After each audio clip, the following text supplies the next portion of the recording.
2034లో ఒక 60 ఏళ్ల మనిషి తనను తాను కావాలని అరెస్టు చేయించుకున్నప్పుడు పోలీసులు కోవిడ్ టెస్ట్ చేసినంత ఈజీగా అతని DNA టెస్టింగ్ చేస్తే ఒక హత్య కేసులో ప్రధాన నిందితుడిగా గుర్తించేసరికి వెంటనే ఇంటరోగేషన్ మొదలు పెడతారు. ఎటువంటి మంత్రాలు తంత్రాలు లేకుండా కేవలం లాజిక్ని సైన్స్ని వాడి ఒక పెన్ను పేపర్తో ఎలా తను ఈ ఇంటరోగేటింగ్ ఆఫీసర్స్ని మాత్రమే కాకుండా మొత్తం ప్రపంచాన్నే ఉక్కిరి బిక్కిరి చేసి తన గుప్పిట్లో పెట్టుకున్నాడనేది ఈ స్టోరీ.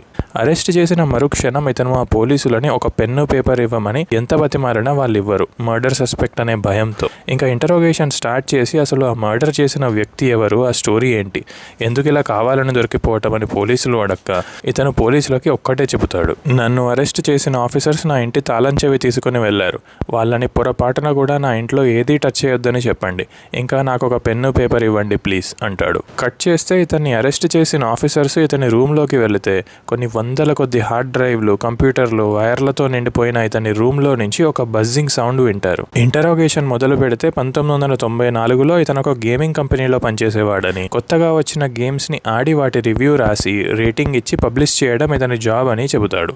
ఇతని ఫీల్డ్లో మంచి పేరు ప్రఖ్యాతలు సంపాదించుకున్న కెమెరాన్కి టకర్ సాఫ్ట్ అనే ఒక ఫేమస్ గేమింగ్ కంపెనీ నుంచి కాల్ వస్తుంది. టకర్ సాఫ్ట్లోని కోలిన్ అనే వ్యక్తి ఒక అద్భుతమైన గేమ్ ఆవిష్కరించాడు, వెళ్ళి దాని రివ్యూ రాయాలి అని బాస్ చెప్తే వెంటనే వెళ్ళి కలుస్తాడు.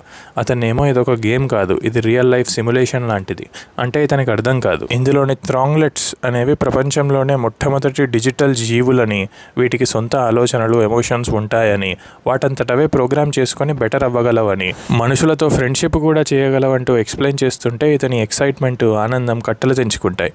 వెంటనే ఒక సీడీ దొంగలించేసి ఇంటికి వచ్చి తన కంప్యూటర్లో సీడీ వేసుకొని స్టార్ట్ చేస్తాడు ఇంకా గేమ్ ఆడడం. తన లైఫ్లో ఎక్కువ ఫ్రెండ్స్ లేకపోవడంతో ఈ థ్రాంగ్లెట్స్తో ఫ్రెండ్షిప్ చేయడం మొదలు పెడతాడు. ముందుగా అవి మాట్లాడే భాష ఇతనికి అర్థం కాదు. మనుషుల్లాగా అచ్చులు హల్లులతో కాకుండా వాటికంతటవే ఒక కొత్త భాషని డిజైన్ చేసుకుంటాయి, చాలా సింపుల్ సౌండ్స్తో. మళ్ళీ సీన్ కట్ చేస్తే ఇంటరోగేషన్ రూమ్లో ఈ పోలీసు ఈ స్టోరీ అంతా మాకొద్దు, కేవలం నువ్వు చంపేసిన వ్యక్తి ఎవరో చెప్పు చాలు, ఎక్స్ట్రాలొద్దు అంటే, అది చెప్పాలంటే ఇదంతా అవసరం, ఒకసారి వినండి అంటాడు. అలానే ఒక పెన్ అండ్ పేపర్ ఇవ్వండి ప్లీజ్ అని ఎంత బతిమాలినా వాళ్ళు ఇవ్వకపోయేసరికి ఇంకా కంటిన్యూ చేస్తాడు. తనకున్న ఒకే ఒక ఫ్రెండ్ పేరు లంప్ అని, తరచూ పడుకోవడానికి చోటు లేనప్పుడు మాత్రం తన ఇంటికి వస్తుంటాడని చెబుతాడు. అయితే ఒకసారి తను తెచ్చిన LSD అనే డ్రగ్ తీసుకొని వీళ్ళు ఆ రోజు నైట్ అంతా పార్టీ చేసుకొని చిల్ అవుతారు. అయితే అదే మత్తులో ఉన్న కెమెరాన్ తన కంప్యూటర్ దగ్గరికి వెళ్ళి వినగా ఆ థ్రాంగ్లెట్స్ చెప్పే భాష సడన్గా అర్థమైపోయినట్టు అనిపిస్తుంది. వాళ్ళు ఏమి అడుగుతున్నారో ఒక లిస్టులో రాసుకుంటాడు. ఒక video camera, Pentium processor, hard drive, ఇంకా కంప్యూటర్ని అప్గ్రేడ్ చేయడానికి కావాల్సిన సామాన్లన్నీ అడుగుతున్నారని గ్రహిస్తాడు. ఆ తరువాతి రోజు ఆ డ్రగ్ మత్తు వదిలిన తర్వాత మళ్ళీ వీళ్ళు మాట్లాడే భాష అర్థం కాకపోవడంతో తన ఫ్రెండ్ దగ్గర ఉన్న డ్రగ్స్ అన్నీ కొనేసి ఇంకా రోజు వాళ్ళ కోరికలని విని మార్కెట్లో దొరికే కొత్త కొత్త కంప్యూటర్ ప్రాసెసర్లని, గ్రాఫిక్ కార్డులని, హార్డ్ డ్రైవ్లని కొని తేవటం మొదలు పెడతాడు. తన లైఫ్లో లేని ఎందరో ఫ్రెండ్స్ని ఆ థ్రాంగ్లెట్స్లో చూసుకుని వాళ్ళని ఎంతో ఆప్యాయంగా చూసుకుంటూ ఉంటే ఒకరోజు లంప్ తను లేనప్పుడు వచ్చి ఇదేదో గేమ్ బాగుందని తనకి ఇష్టం వచ్చినట్టుగా ఆడుతూ కొన్నింటిని రాళ్లతో కొట్టి చంపితే కొన్నింటిని మంట పెట్టి తగలపెట్టి చంపేయటం ఇతను వచ్చి చూస్తాడు. ఇంకా వెంటనే ఇతని కోపం కట్టలు తెంచుకుంటుంది.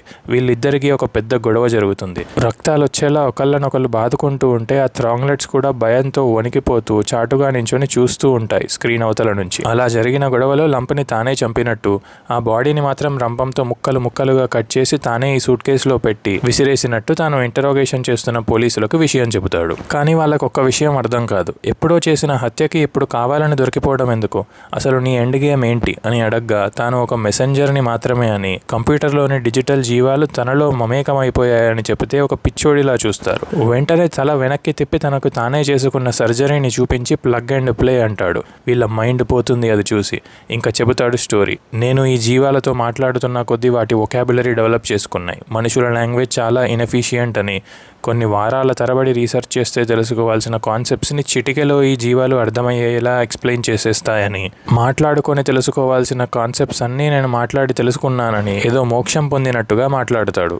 అయితే మనుషుల ఫిజికల్ బ్రెయిన్ గురించి ఇవి తెలుసుకోవటానికి అడిగినప్పుడు తన బ్రెయిన్కి ఆ థ్రాంగ్లెట్స్ చెప్పినట్టుగా ఒక సర్జరీని తానే చేసుకొని ఒక కేబుల్ ద్వారా ఈ డిజిటల్ జీవాలు ఇతని బ్రెయిన్ని యాక్సెస్ చేసేలా ఆవిష్కరించానని చెబుతాడు. ఇంకా నెక్స్ట్ ఆ డిజిటల్ జీవాలు అందరి మనుషుల మధ్య ఎటువంటి గొడవలు లేకుండా సహజీవనం చేసే రోజు వచ్చేసిందని, సింగులారిటీ అనే ఈ ప్రాసెస్కి కొద్ది సమయం మాత్రమే ఉంది, మీరు చూస్తారు అని చెబుతాడు. ఇవేవి మాకు అర్థం కావట్లేదు, పిచ్చివాడి భాషలో కాకుండా కొంచెం మనుషులు మాట్లాడుకునే లాంగ్వేజ్లో చెప్పమని ఇన్వెస్టిగేటర్లు అనగా, అదే రూమ్లో ఒక సీసీ కెమెరా ఉండడం చూసి ఇది ఆన్లోనే ఉందా అని అంటాడు. అవును అని వీళ్ళు చెప్పగా, వెంటనే ఒక పెన్ అండ్ పేపర్ ఇవ్వండి, మీకు మొత్తం అర్థమయ్యేలా చెబుతాను అంటాడు. కొంత వాదించుకున్న తర్వాత మొత్తానికి తనకి ఒక టిప్ సాఫ్ట్గా ఉండే మార్కర్ లాంటి పెన్ను, ఒక వైట్ పేపర్ ఇస్తే ఇంకా గీయడం మొదలు పెడతాడు అతను. ఏంటా అని చూస్తే ఒక గుండ్రపు ఆకారంలో క్యూఆర్ కోడ్ లాంటి ఒక డ్రాయింగ్. వెంటనే ఆ డ్రాయింగ్ని తనను చూస్తున్న కెమెరాకి చూపించి ఇంకా తను ఎందుకు దొరికిపోయాడో స్టోరీ చెబుతాడు. ఈ సెక్యూరిటీ కెమెరా మీ సెంట్రల్ గవర్నమెంట్ సర్వర్లకి కనెక్ట్ అయి ఉంటుంది. ఆ గేమ్లో ఉండే థ్రాంగ్లెట్లకి కావాల్సిన 10 రెట్ల ప్రాసెసింగ్ పవర్ ఇంకా మెమరీ వాటికి అందితే ఆ థ్రాంగ్లెట్లు మీ సర్వర్ని టేక్ ఓవర్ చేసేస్తాయి. ఇంకా నేను చెబుతున్న సింగులారిటీ ఈవెంట్ స్టార్ట్ అయిపోతుంది అని చెప్తుంటే వీళ్ళకి ఇంకా నమ్మకం కుదరదు. కానీ ఆ మరుక్షణమే వీళ్ళ దగ్గర ఉన్న మొబైల్ ఫోన్లు, ల్యాప్టాప్లు అన్నీ అప్డేట్ అవుతున్నట్టుగా రీస్టార్ట్ అయ్యి ఒక ఎమర్జెన్సీ బ్రాడ్కాస్ట్ సిగ్నల్ ప్లే అవుతుంది. అదే సిగ్నల్ ఆ దేశంలో ఉన్న ప్రతి ఒక్క ఎలక్ట్రానిక్ డివైజ్లో ప్లే అవ్వడంతో అది విన్న మనుషులందరూ ఒక్కసారిగా కింద పడిపోతారు, కళ్ళు తెరిచి మూర్ఛపోయినట్టు. ఆ సిగ్నల్ ద్వారా ఈ థ్రాంగ్లెట్లు భూమి మీద ఉన్న మనుషుల మెదడులో కోపం, క్రోధం, జెలసీ, పగ ఇలాంటి నెగిటివ్ ఎమోషన్స్ని అంతరింపజేసి అందరూ కలిసిమెలిసి ఉండేలా రీప్రోగ్రామ్ చేస్తాయని చెప్పి కింద పడిపోయిన ఇన్స్పెక్టర్ని తానే పైకి లేపి హలో అంటాడు.